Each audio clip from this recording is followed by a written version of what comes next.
Hello, all my dear followers. Welcome to a new chapter of What If Naruto Was a Pokemon Trainer. I hope you enjoy it, and as always, I ask for a like and subscription so I can further grow this channel. Without further ado, I leave you with the fanfic. Chapter 3, Pokemon Emergency and Lesson Number 1. Naruto and Pikachu were hastily walking along the pathway in direction of Viridian City with the sun already setting. It took some time until they could see their destination not much further away from where they were standing. "We're almost there, Pikachu. We'll get you and Pidgeotto all healed up at the Pokemon Center," said Naruto. Pikachu nodded in understanding. Pika. The duo resumed their trek down the pathway and were soon inside the city. Naruto began looking around for a sign which could direct them to the Pokemon Center when he suddenly heard someone call out to him from behind. "Hold it right there." He turned round to see a woman with light green hair and wearing the uniform of the police and recognized her to be one of the many Officer Jennies, something that always confuses him to date. Is there something wrong?" asked Naruto confusedly. "What do you think you're doing with that Pokemon?"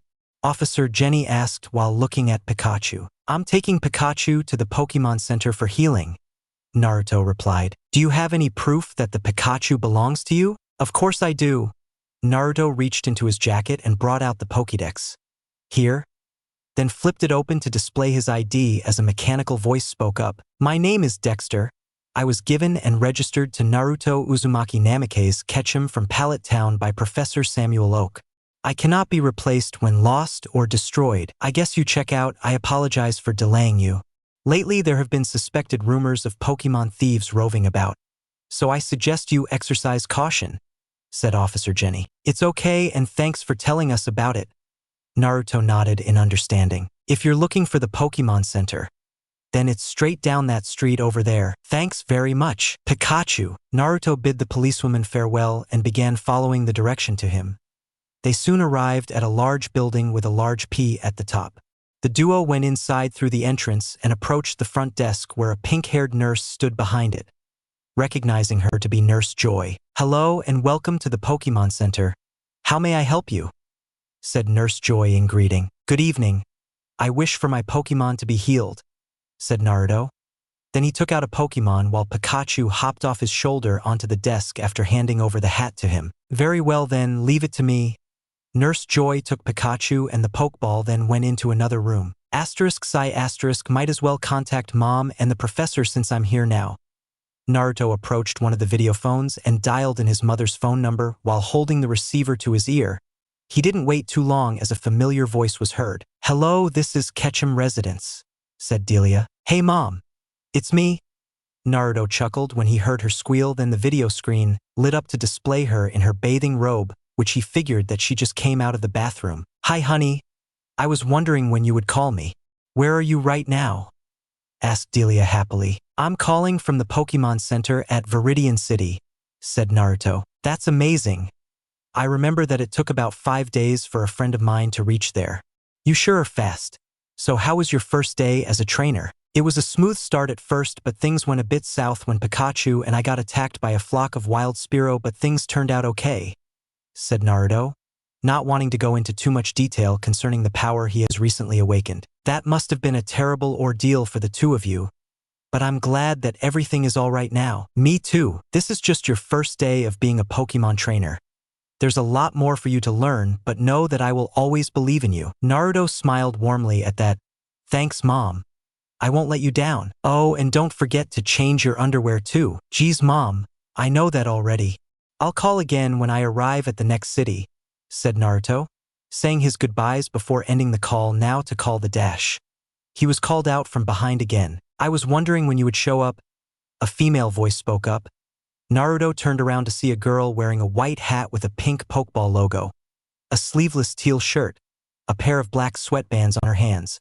She also wears a pink skirt, long blue socks, and athletic shoes with a pink stripe. Naruto blinked once before realizing who she is. Leaf. Leaf smirked in response. "Who else? I got here quite a while ago and thought to wait until you showed up." "And what happened that you look roughed up like that?" "It's a long story. Something I'll tell you after calling the professor, and a good night's rest," said Naruto. "Okay," I was thinking of calling him too. Naruto was about to dial the number when it began to ring, much to his surprise, but he decided to answer it nonetheless to find out who's calling at the moment. Turns out it was someone whom he and Leaf are familiar with. "Hey Naruto, it's me, Professor Oak. Don't you recognize me?" asked said person. "I do. Which includes the back of your head that I'm looking at right now," said Naruto with a look of amusement while Leaf giggled. Professor Oak looked back to see that it was true and felt embarrassed. "Oops, this often happens." He typed on his keyboard to switch the cameras to the right position. "I had just came off a call with your mother, and she informed me of your arrival over at Viridian City, and I can see that Leaf is there with you." "Hello, Professor," said Leaf with a wave. "Good to see you too, Leaf. Glad to see that you've all arrived there safely. By the way, are you and Pikachu getting along?" Naruto smiled in response. "Yes, we are. Only a matter of time before we become best of friends." "Kinda obvious, given how Pokemon tend to get attached to you with just the first encounter," said Leaf, having been witness that several times during their childhood. "Oh, and there's something that I want to ask you too," said Professor Oak. "What is it?"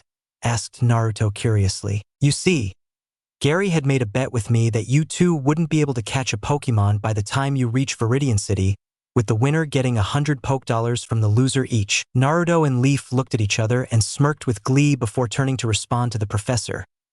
"Then consider yourself a rich guy, as I caught a Pidgeotto, and I'm sure Leaf also caught a Pokemon too." "I did too. A cute Rattata," said Leaf happily. Professor Oak smiled upon hearing that. "Splendid.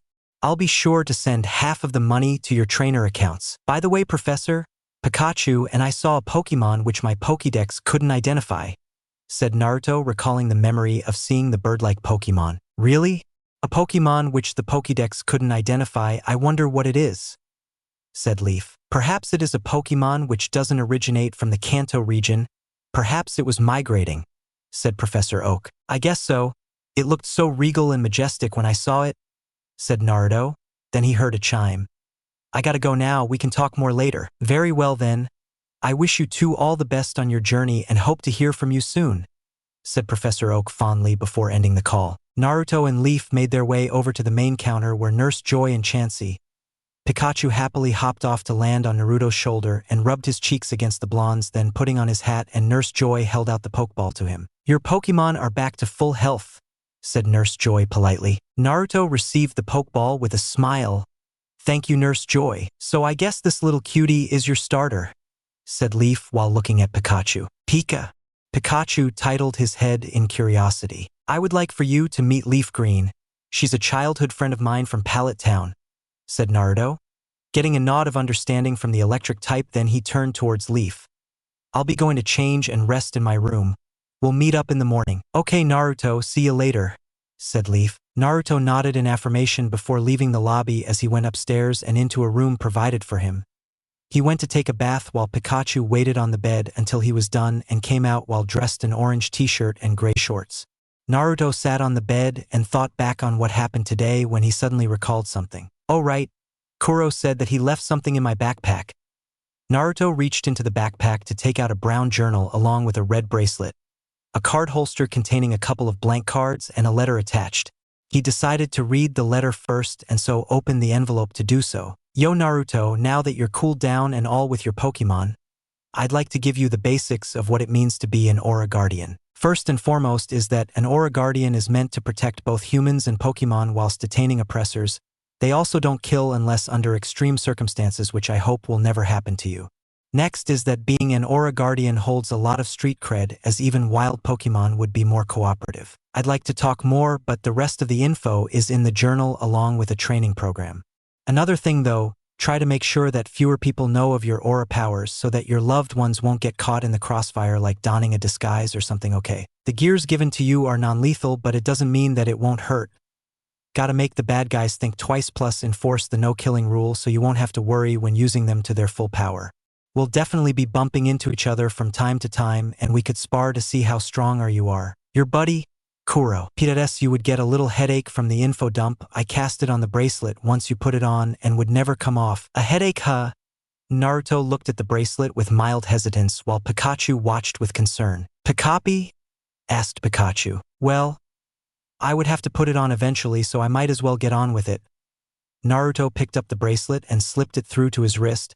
He was taken by surprise when it tightened itself and wouldn't come loose, though it wasn't like he would attempt to remove it anyways. Next thing he knew was that his head began to ache a bit, but it didn't last long until it faded away and information concerning the bracelet flowed into his mind.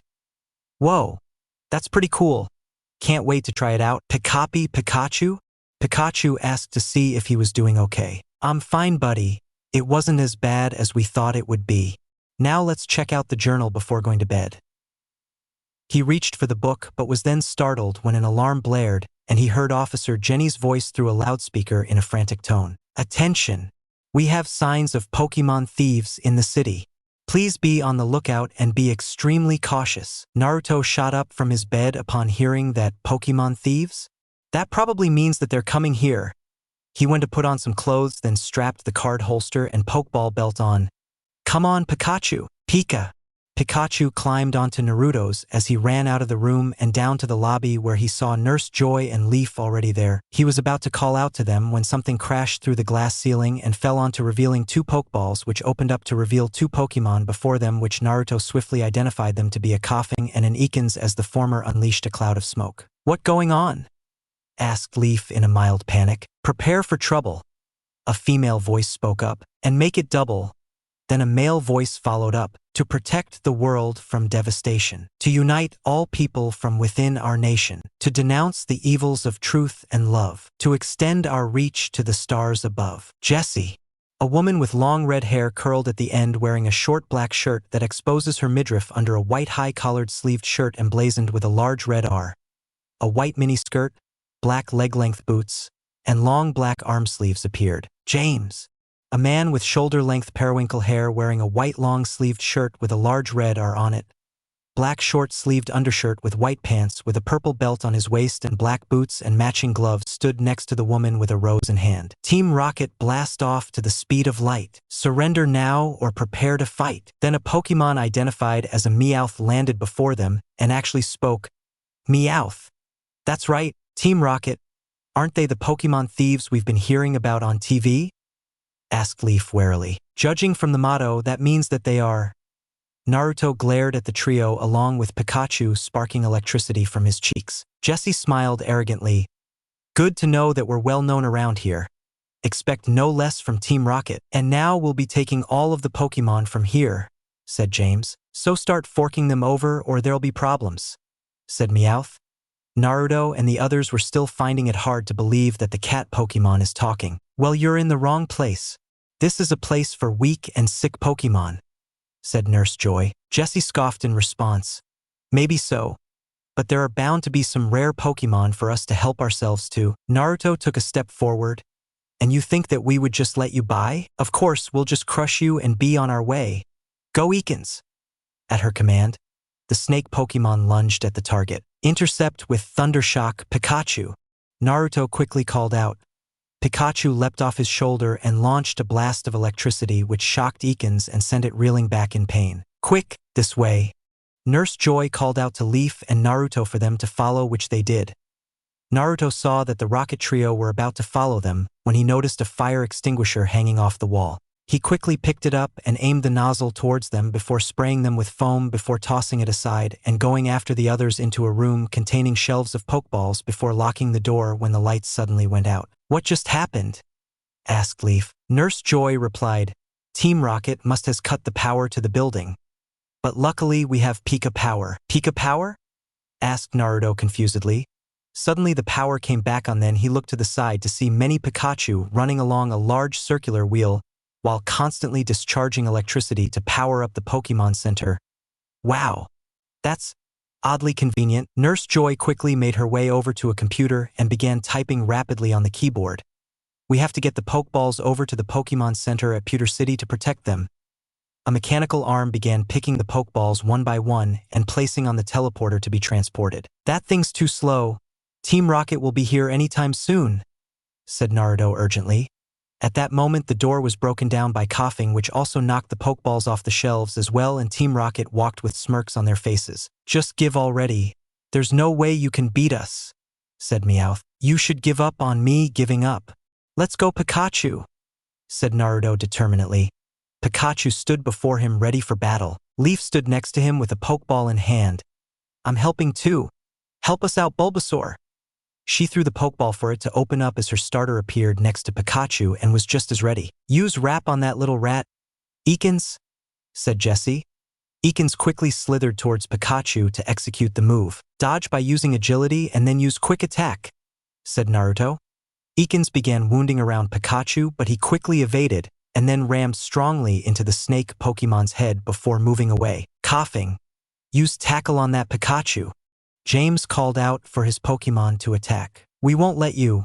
Bulbasaur used tackle to stop coughing from attacking Pikachu, said Leaf.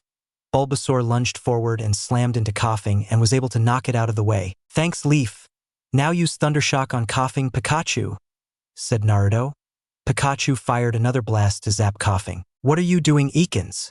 Get up and use Poison Sting, said Jessie angrily. Ekans rose up and opened its mouth to launch a barrage of poisonous needles towards them. Use Razor Leaf to knock them out of the air, said Leaf. Bulbasaur began firing a barrage of her own to collide with the incoming projectiles, hence canceling each other out. Coughing, use Poison Gas, said James. Coughing opened his mouth to exhale a cloud of purple smoke towards them. Quick, Bulbasaur, use your Vine Whip to blow the gas away, said Leaf. Bulbasaur brought out her vines and swung it around rapidly in the manner of a fan and successfully blew it away before wrapping around coughing and slammed him hard to the ground. Pikachu used quick attack once more, said Naruto. Pikachu dashed forward with white light trailing behind him. Not so fast, twerp. Use Wrap, Ekans, said Jessie. Ekans avoided the attack and wounded himself around Pikachu, then proceeded to squeeze him tightly.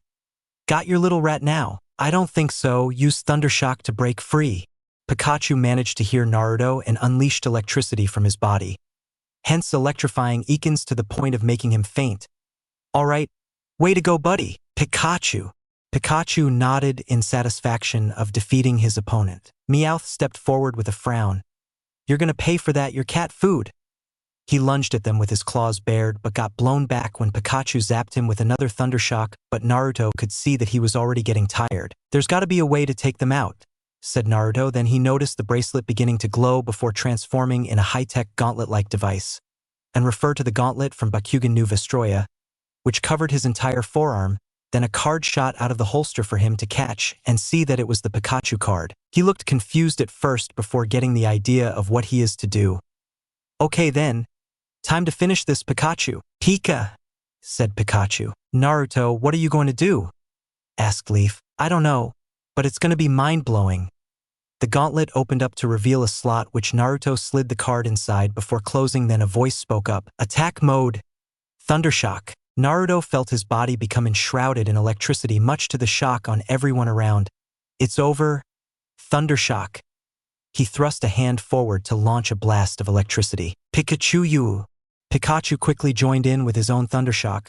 They constantly zapped Team Rocket to the extent that coughing expelled gas which was ignited by the electricity, triggering an explosion which destroyed much of the Pokemon Center and sent Team Rocket flying. Outside the building, Officer Jenny came skidding to a stop on her bike and looked up at the explosion in wonder.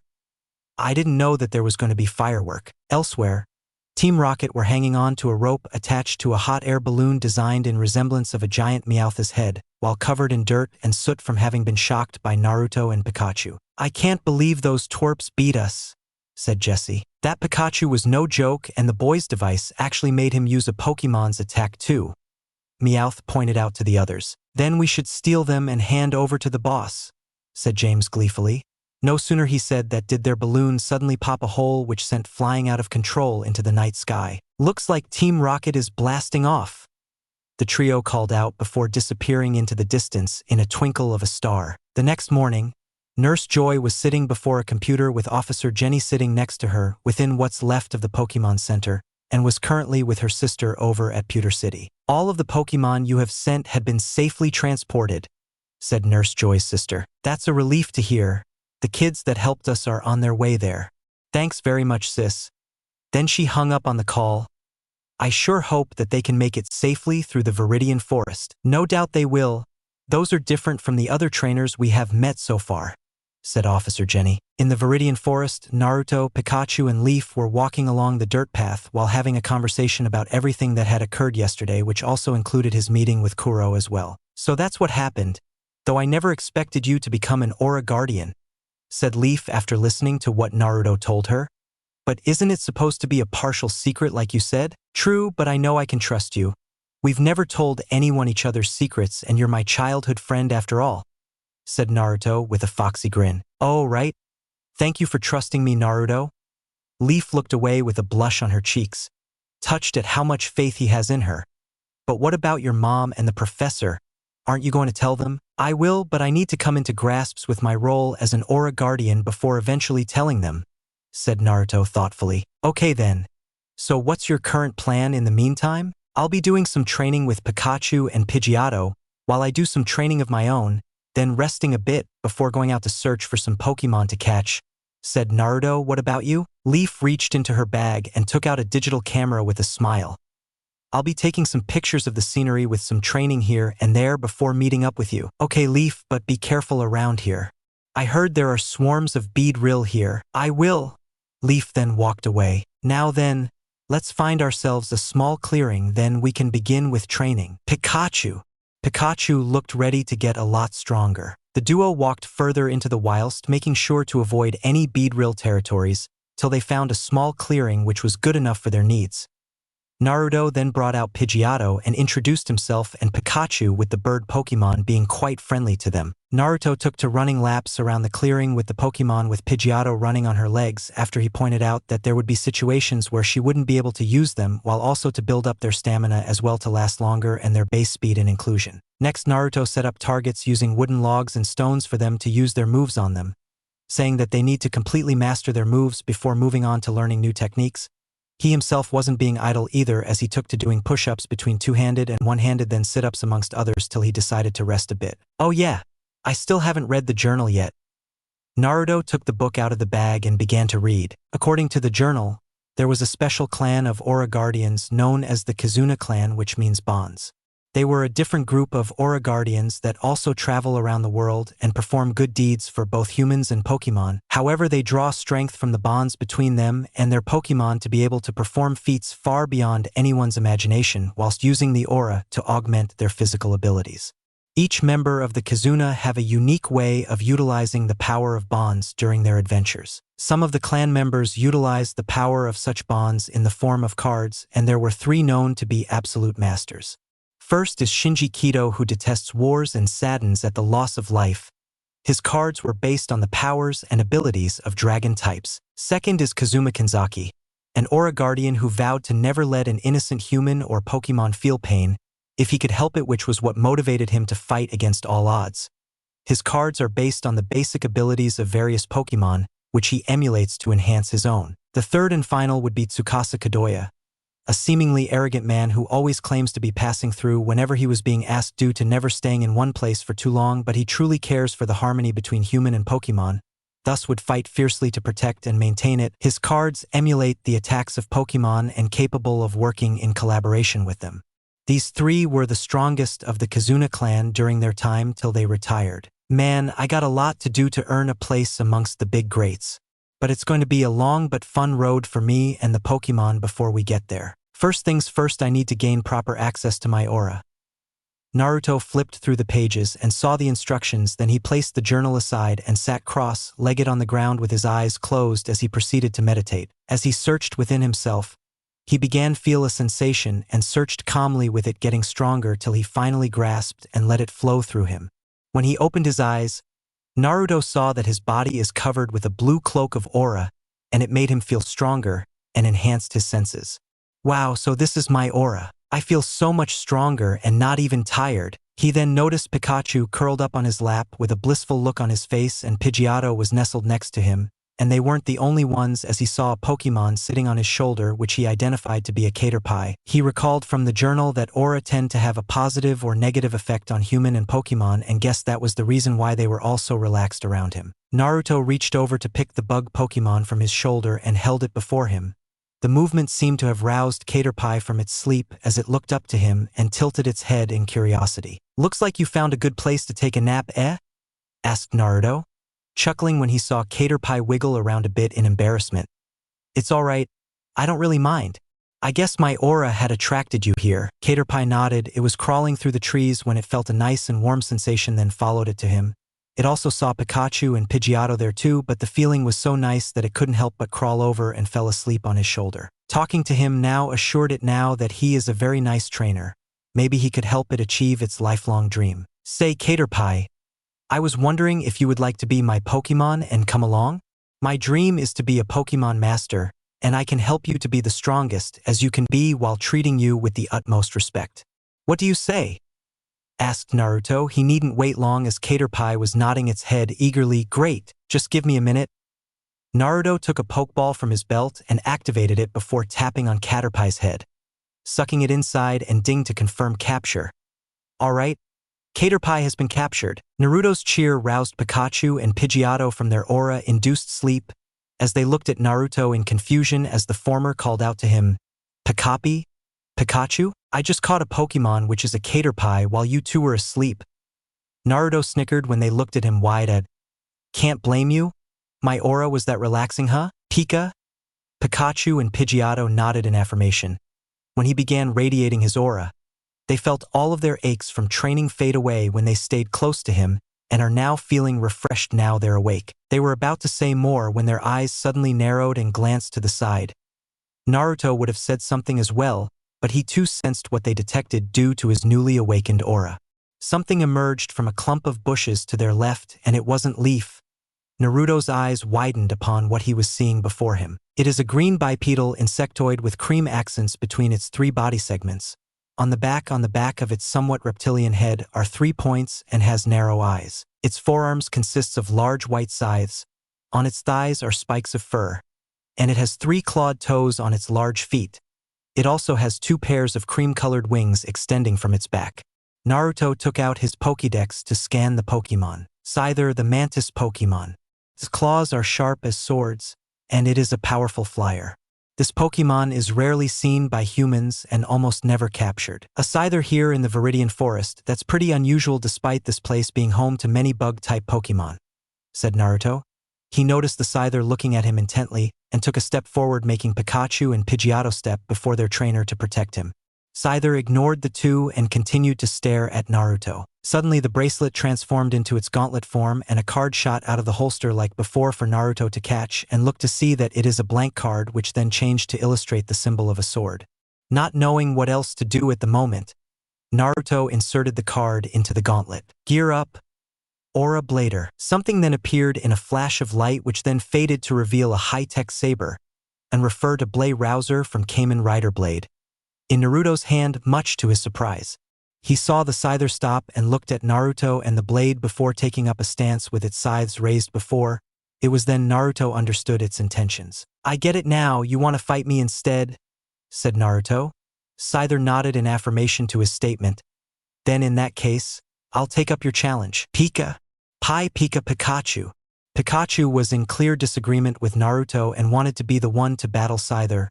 Pidgeotto was chirping in agreement with the electric mouse. "I understand your reasoning, but don't worry, 'cause I'm sure I can handle it."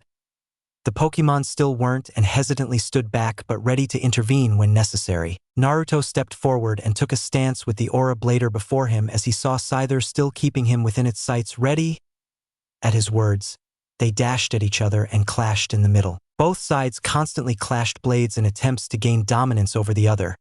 Naruto was able to keep up with Scyther thanks to channeling the aura throughout his body to enhance its base capabilities. He blocked one of the scythes, then quickly rolled away from a follow-up of the second scythe and tried to retaliate with a lunging stab, but Scyther dashed backwards to evade. Then it suddenly began creating duplicates which then surrounded him before attacking from random directions, putting the blonde trainer into a defensive role. Naruto thought fast and quickly took out a Pidgeotto card and inserted it into the gauntlet. Attack mode.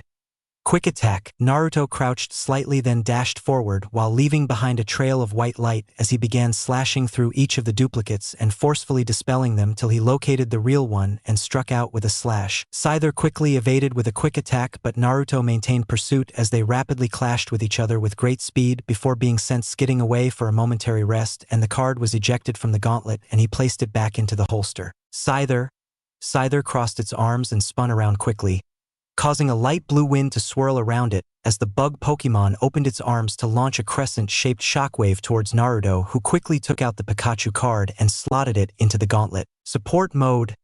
Agility. Naruto promptly disappeared from view in a blur as the shockwave went on to cut deeply into a tree. Scyther looked around for its opponent when it suddenly felt something poke its back and looked back to see Naruto standing behind him with the tip of the aura blader poking its back with a smile on his face. Despite wanting to continue, Scyther decided that the fight has gone on long enough and so placed its scythes down to signal its end. Naruto stepped away and walked back to Pikachu and Pidgeotto, who were relieved to see that he was okay, and the aura blader turned back into a card for him to place along with the Pikachu card back into the holster, and the gauntlet reverted to its bracelet form. "Are you satisfied?" asked Naruto. Scyther nodded, much to the confusion of the Pokemon. Scyther was testing me to see if I had what it takes to be its trainer after sensing my aura before. I realized it when I was clashing blades with it. He then approached Scyther with an activated Pokeball before him. "So do you wish to come with us?" Scyther smiled and nodded. This human is certain to take part in many battles where it would face strong opponents to test its strength against, all the while getting stronger with training. Scyther. It tapped its head on the Pokeball and was sucked inside as it rocked around for a bit before letting out a ding to signal its capture. "All right, Scyther has been captured," said Naruto cheerfully. "Pi Pikachu." Pikachu cheered as well before climbing onto the blonde's shoulder, happy for getting a new friend despite everything. Naruto took out the Pokédex to scan for more details. This Scyther is a male with the ability Technician. Moves: Vacuum Wave, Quick Attack, Leer, Focus Energy, Pursuit. Then Naruto scanned Caterpie next. Caterpie, the worm Pokemon. For protection, it releases a horrible stench from the antennae on its head to drive away enemies. This Caterpie is male with the ability Shield Dust. Moves: Tackle, String Shot, Bug Bite. Wow, both of them have a decent moveset. "I'll plan a training regime for them later while we progress through the forest," said Naruto. He heard a rustle and turned to see Leaf walk into the clearing. "Hey Leaf, I see you're back." "Yeah, I got some pretty good picks and trained with Bulbasaur and Rattata for a bit. I also caught a Weedle along the way too," Leaf replied. "How did your training go?" "It went well, plus I caught 2 more Pokemon while I was at it." Naruto looked up to the sky to see that the sun was already setting. "It's getting pretty late. What say we set up camp right here for the night?" "Good idea.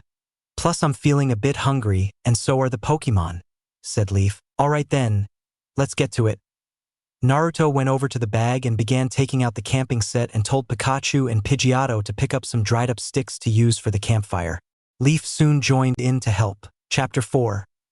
Rocking the gym and dancing under the moonlight. 96, 97, 98, 99, and 100, said Naruto as he finally stopping swinging the aura blade held in his hands and reverted it to its card form. He heard the fluttering of wings above him before something dropped on his head, revealing to be a towel which he used to wipe the sweat off him. He looked up to smile fondly at the Pokemon flying above him. "Thanks for the towel, Butterfree." Free!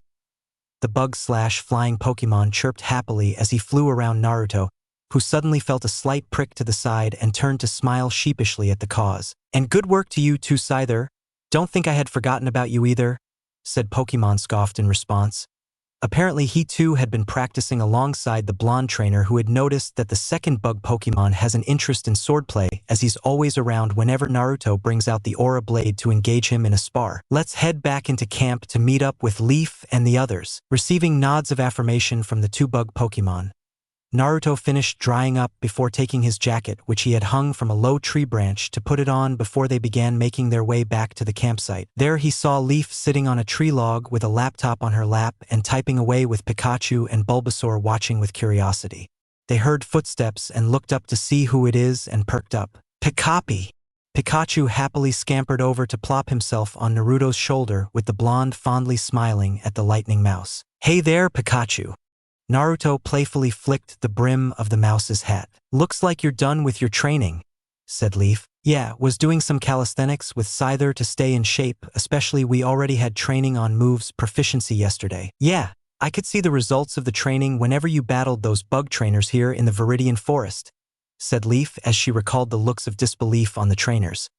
Given that Naruto was a 2-week-old Pokemon trainer, thanks to the training, Naruto's Caterpie evolved into Metapod, then to a Butterfree, which is currently sitting Naruto's head. The blonde went on to train the other Pokemon to learn new moves after having helped them master the ones they already know. "How's your blog coming along?" asked Naruto, taking note of the laptop. "I'm almost done setting up the site, thanks to your Pikachu helping recharge the battery. Though I think we should get a move on though. I'm sure we'll be able to arrive at Pewter City by noon," said Leaf after looking at the time on her Pokegear. "Point taken. Almost forgot that we're out of food since we've been in this forest for a while." Naruto returned the Pokemon excluding Pikachu into their Pokeballs before packing up and starting their trek through the Viridian Forest. Eventually, they exited from the forest onto the open road and later caught sight of a city in the distance, with the Pokegear identifying the place to be Pewter City. "Looks like we made it to Pewter City." Pikachu. Pikachu nodded in agreement. "Let's head over to the Pokemon Center to take care of our Pokemon and then figure what to do from there," said Leaf. With that said, they entered the city and followed the directions to the Pokemon Center, which apparently a tall tower, then went inside to see many trainers and medical staffs moving about and taking part in various activities. Naruto and Leaf went over to the reception desk where they saw Nurse Joy standing behind it and approached her. "Hello, Nurse Joy. Could you please help revitalize my Pokemon?" asked Naruto, having placed his Pokeballs in a tray, with Pikachu hopping onto the table after giving his hat to his trainer, not wanting to lose it. "Mine too, please." Leaf presented her tray as well. "I'll be pleased to do just that, Naruto and Leaf," said Nurse Joy with a smile. Leaf blinked in confusion. "You know of us?" "Of course. The Joy of Viridian City, who is my little sister, told me about how the two of you helped protect the sick Pokemon from Team Rocket," Nurse Joy explained. "We were just doing what was right." Naruto rubbed the back of his head sheepishly. "Which was very nice of you. By the way, have you checked the poster behind you yet?"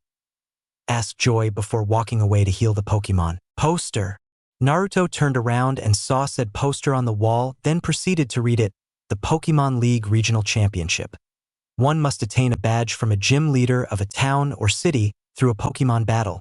In order to participate in the Championship League, one must have accumulated 8 official gym badges. Looks like the rules haven't changed that much besides the increment of the age requirement to become a Pokemon trainer," said Leaf. "I'll wait until Pikachu and the others are healed up, then I'll head for the gym here," said Naruto. "In that case, we could use this chance to stock up on supplies as well as call our moms too," Leaf suggested. "Good idea.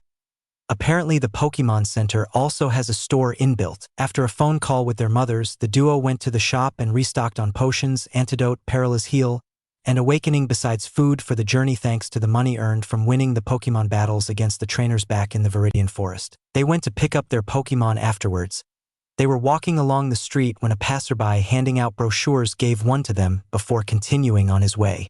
They read off the brochure to learn that the Pewter Museum of Science has reopened after its renovations. "A museum, huh?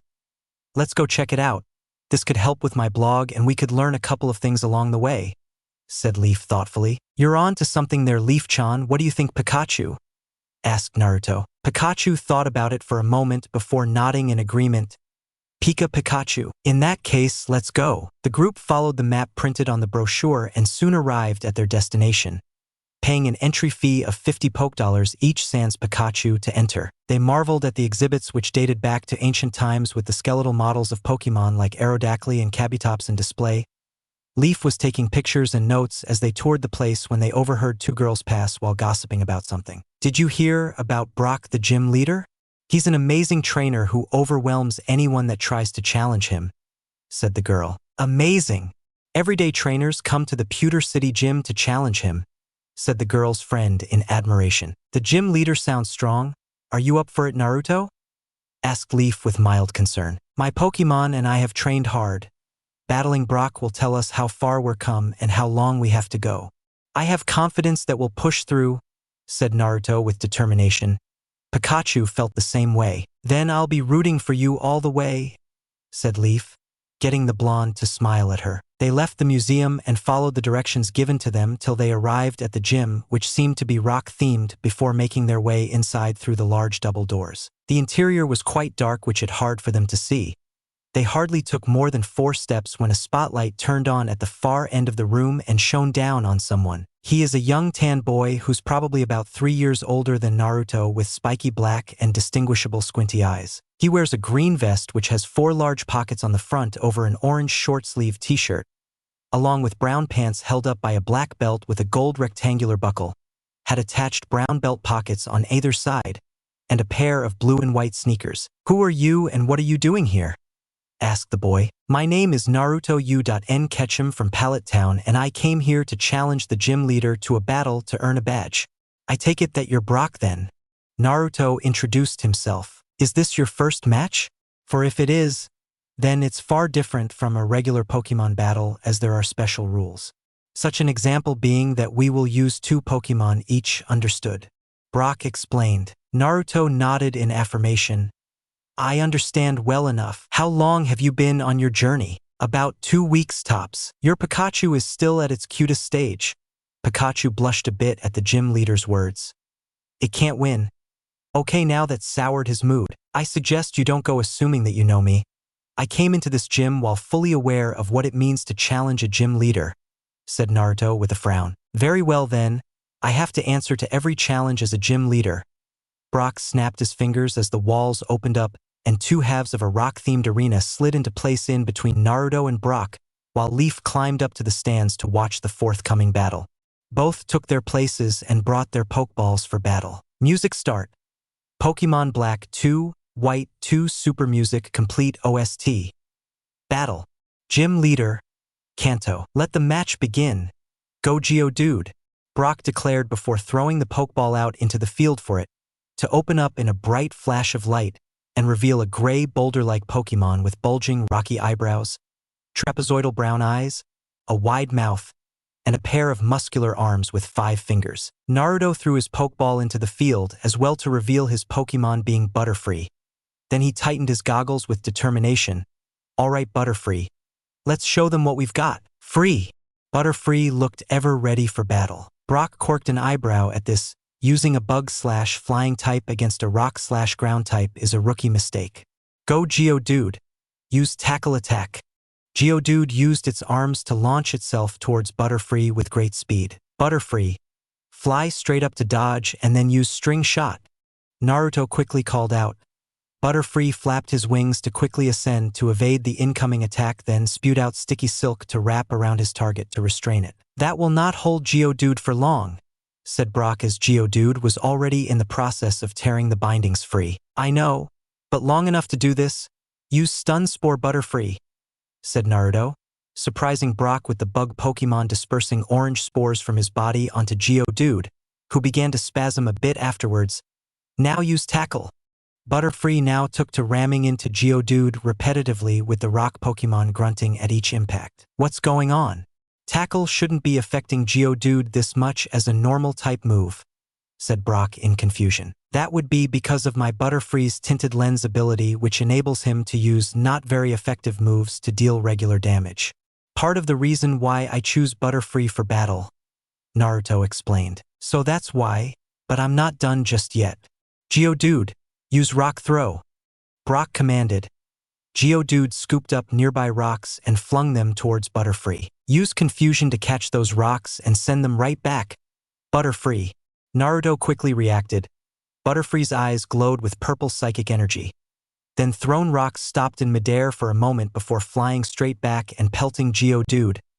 "It's over with this, use Gust." Butterfree flapped his wings strongly to launch a powerful blast of air to send Geodude flying, and slammed into a boulder where it collapsed to the ground unconscious. "All right, way to go Naruto."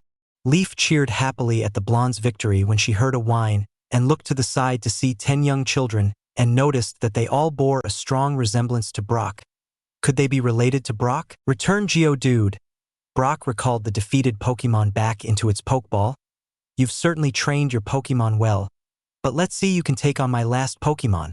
Go Onix." He threw his second and last Pokeball out into the field to open and reveal what appears to be a Pokemon composed of a giant chain of gray boulders that becomes much smaller towards the tail, and on the top of its head is a rocky spine, making it akin to a snake made of stones. "Okay then, return Butterfree and good job." Naruto recalled the bug Pokemon back into the Pokeball before glancing at Pikachu. "It's your time to shine, Pikachu, because I choose you." "Pika, Pikachu handed his hat over to Naruto before leaping off his shoulder and running into the battlefield in anticipation. Brock would have critiqued Naruto for his choice of Pokemon, but the previous round already pointed out how unusual the blonde trainer is. Onyx, use tackle. Onyx lunged at Pikachu headfirst for a collision. Use agility to keep away from Onyx, Pikachu. Naruto called out in alert. Pikachu took off with increasing speed as he evaded repeated tackle attacks from Onyx. Now use Electro Ball. Pikachu launched off a boulder and formed a sphere of yellow electricity at the tip of his tail before firing it at Onyx to inflict damage. Onyx, use Rock Throw, said Brock with the Rock-type Pokemon slamming its tail into the ground and rocks flew out at Pikachu. Naruto's mind raced for a solution. Use Agility. Once more, then use Quick Attack on Onyx. Pikachu rushed forward, rapidly darting from left to right to evade the rock projectiles. Onyx use Slam when Pikachu gets close enough, Brock commanded. Onyx nodded in affirmation and readied its tail for the attack. Dodge at the last minute and run up Onyx's body and then use Iron Tail. Pikachu timed his moment carefully, then evaded the stone tail with a sidestep, then ran up with his tail turning metallic before lashing out with a swipe to land a super effective hit. The momentum and move typing proved to be too much for Onyx to bear as it collapsed to the ground with swirls in its eyes. Alright, we won. Naruto cheered with a fist pump and Pikachu jumped up and down happily before running back to Naruto and receiving his hat. Music end. Brock gaped in shock at the outcome before letting out a sigh of resignation and brought out his Pokeball to recall Onyx. Onyx, you did your best, so return for a good rest. Then he approached Naruto with Leaf walking up to him and the children following after her. You trained your Pokemon well and came up with ways to earn victory which I've hardly seen with other trainers, since they would challenge me with Pokemon of type advantages. I just try help my Pokemon to be the best I believe they can be, and I should also prove myself worthy of being their trainer, said Naruto. Pikachu. Pikachu was in full agreement. The training was hard, but results were worth the effort. Hearing that makes me glad to award you with the Boulder Badge. Brock reached into one of the brown belt pockets and held out a token, which is a simple gray octagon. Naruto took the badge gratefully. Thank you. He looked at the badge, then tossed it into the air like a coin, then catching it and held it out before him. Boulder Badge acquired. Hi Pikachu. Pikachu cheered with a victory sign. You finally got to do that pose?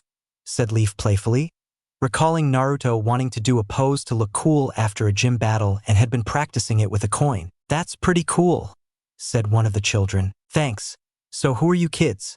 You kinda resemble Brock, said Naruto. They're my little brothers and sisters, said Brock with pride.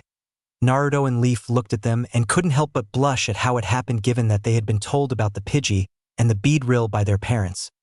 What say we head on over to the Pokemon Center to heal the Pokemon, especially mine? Sounds good to me, said Naruto with a shrug. After escorting the kids back home, the group made their way to the center and had their Pokemon over to Nurse Joy to take care of them. They went on to have dinner at the cafeteria and had a chat mainly around the care of their Pokemon and future aspirations. I see. So Naruto wants to be a Pokemon master and Leaf wishes to be the best Pokemon journalist.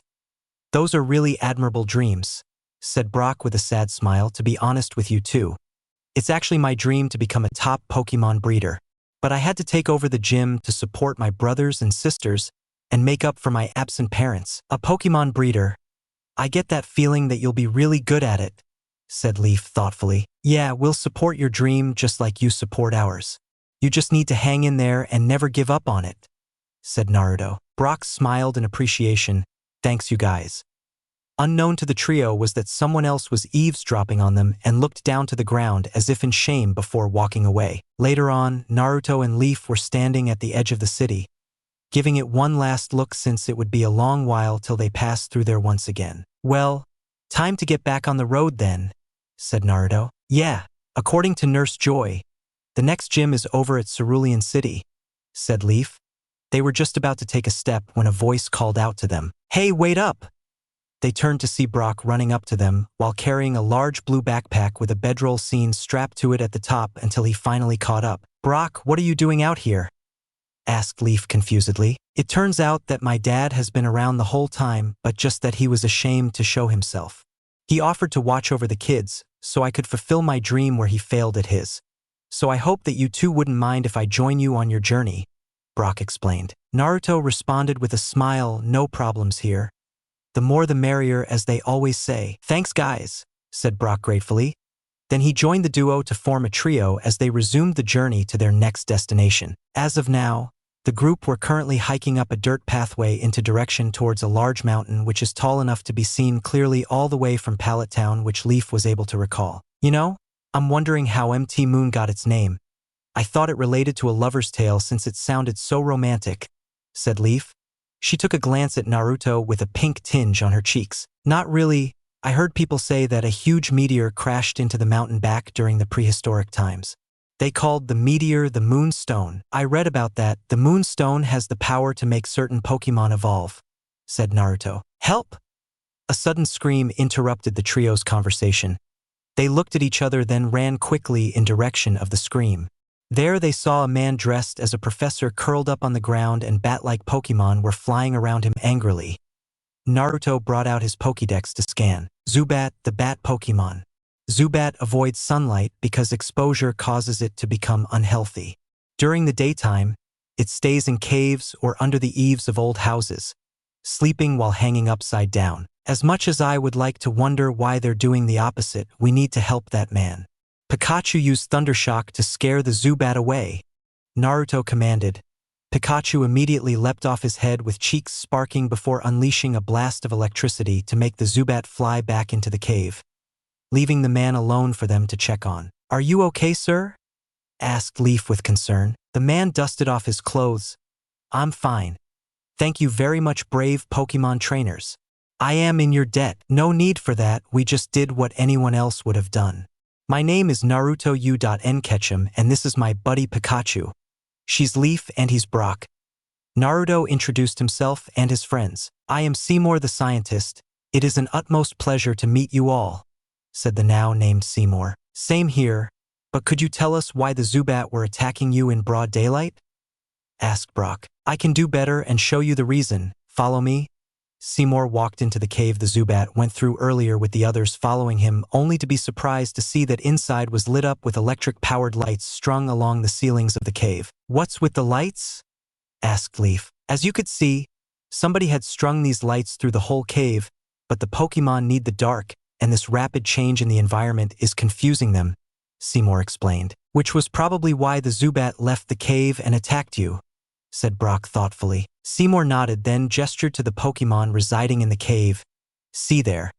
Those Paras are planting their mushrooms everywhere, and the Sandshrew are getting dried up by the hot lights. Naruto noticed one of the Sandshrew near him panting and was saddened.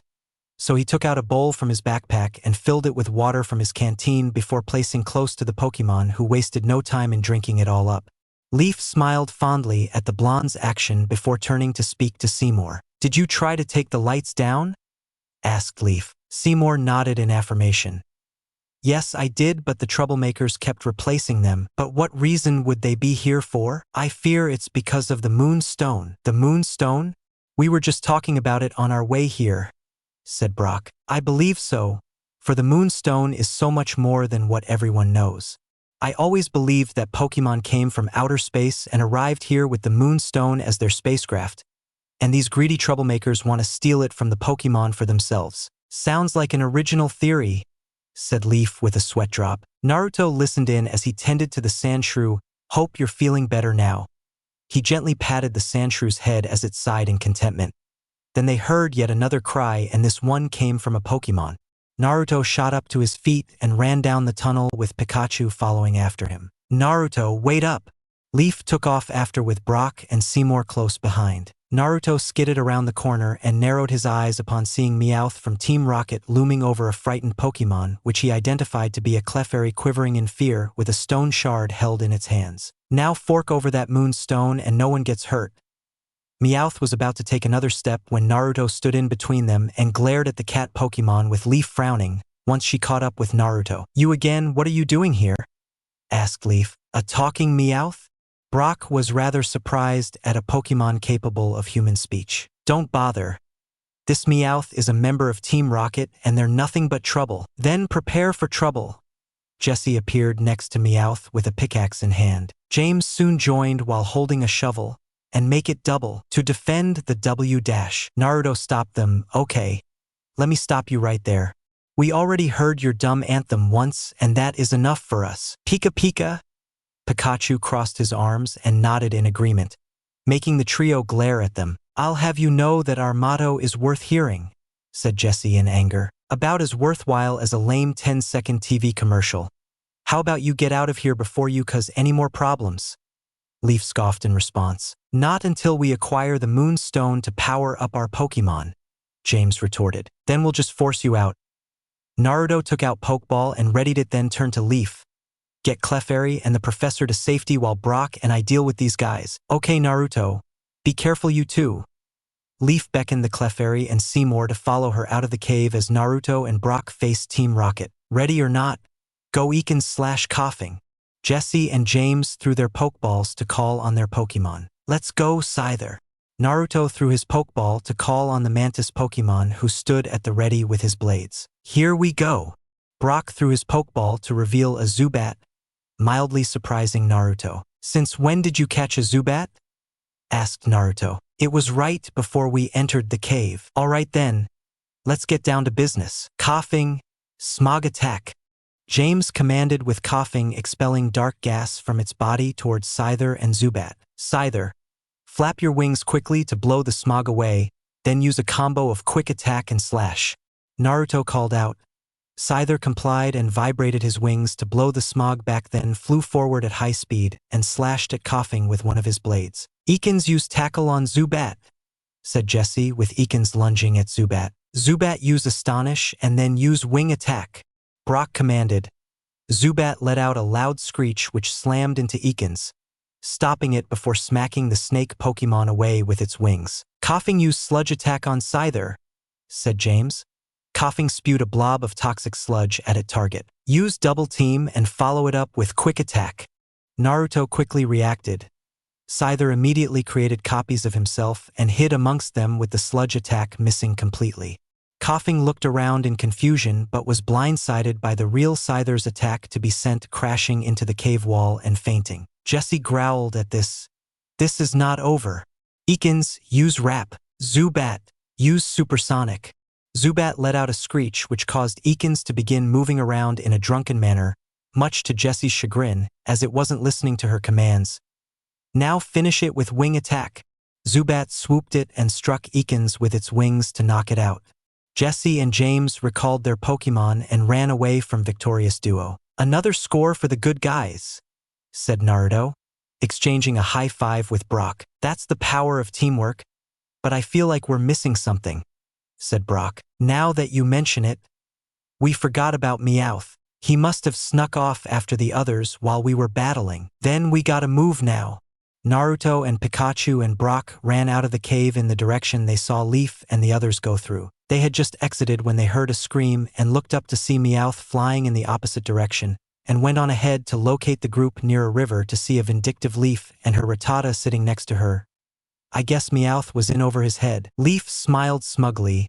That's one way to say it. I think we should take a small break after everything that happened, especially since it's getting rather late, Brock suggested. Sounds good to me, said Naruto.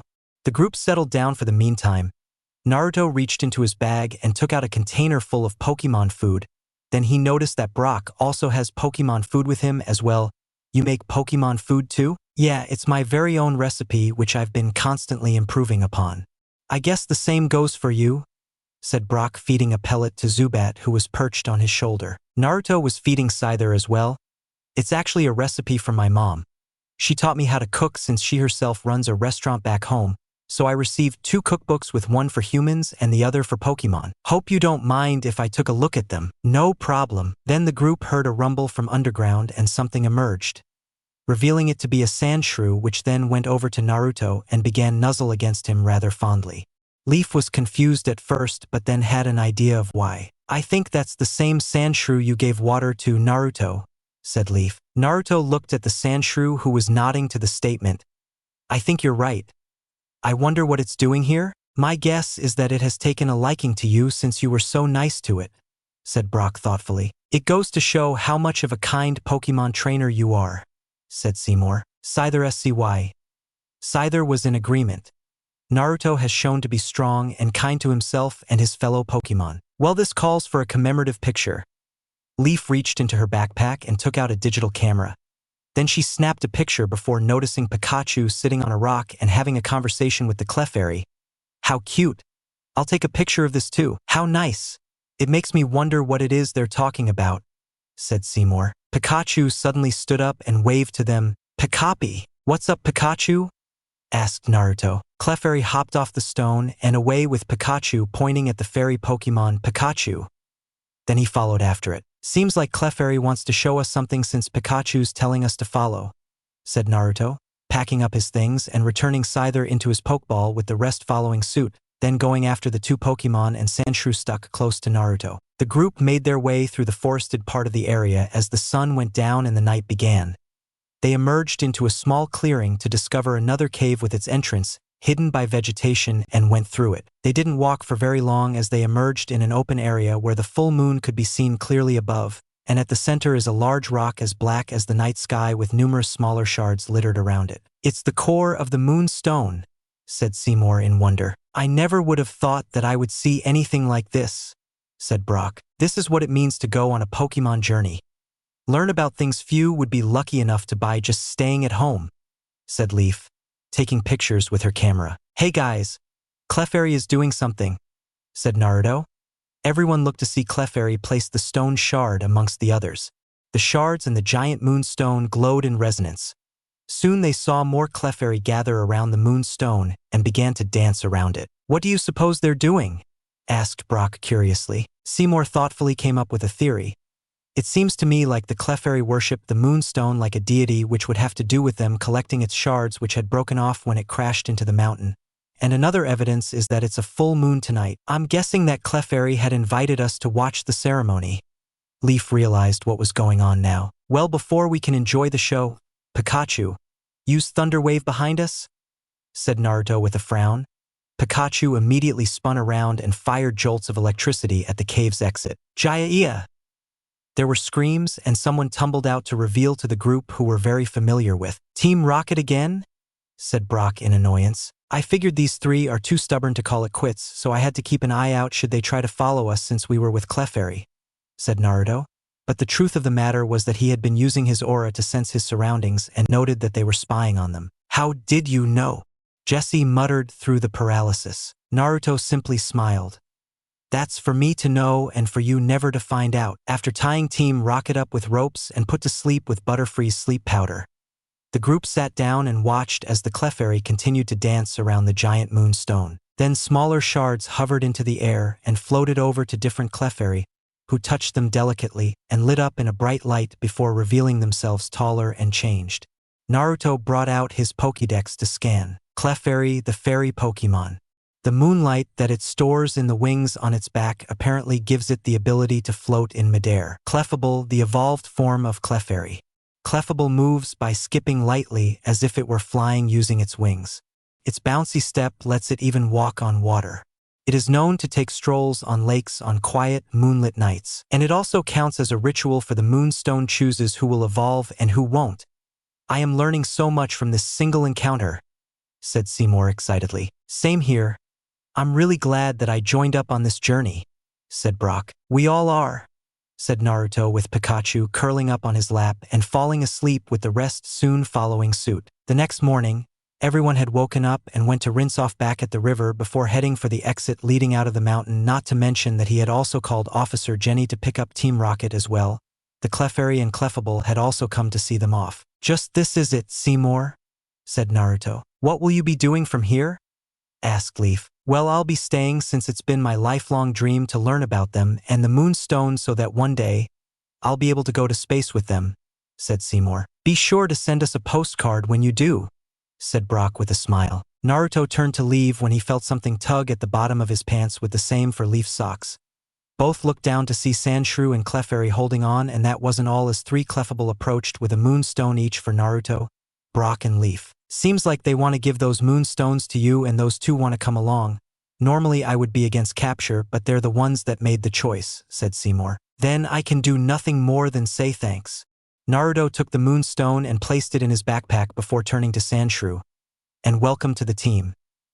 He took out a pokeball and tapped its head with it. The pokeball shook 3 times before signaling a successful capture and heard the same sound for Leaf. Then the Pokédex beeped. Sandshrew, the mouse Pokemon. Sandshrew burrows and lives underground. If threatened, it curls itself up into a ball for protection. This Sandshrew is male with the ability Sandveil. Moves: Scratch, Defense Curl, Sand Attack, Rollout. We need to get going, Seymour. Hope to see you one day, said Naruto. And I wish you all a fruitful journey, said Seymour. The group bade the professor and fairy Pokemon farewell as they left Empty Moon and were now making headway for Cerulean City and to Naruto's second gym to earn his next badge. It didn't take long for them to reach a crossroads with a signpost pointing the different directions of each route of particular importance to them, the path towards Cerulean City. I guess we're headed the right way with where the sign is pointing. Brock noticed something else. And there's something else scribbled there. What's it say? Asked Leaf curiously. It says, Gary was here. Naruto is a loser. Both Naruto and Leaf let out a groan at who wrote it. Something tells me you two know who wrote this. Understatement of the year, Brock. We'll tell you about it while we're walking, Naruto replied with a deadpan expression.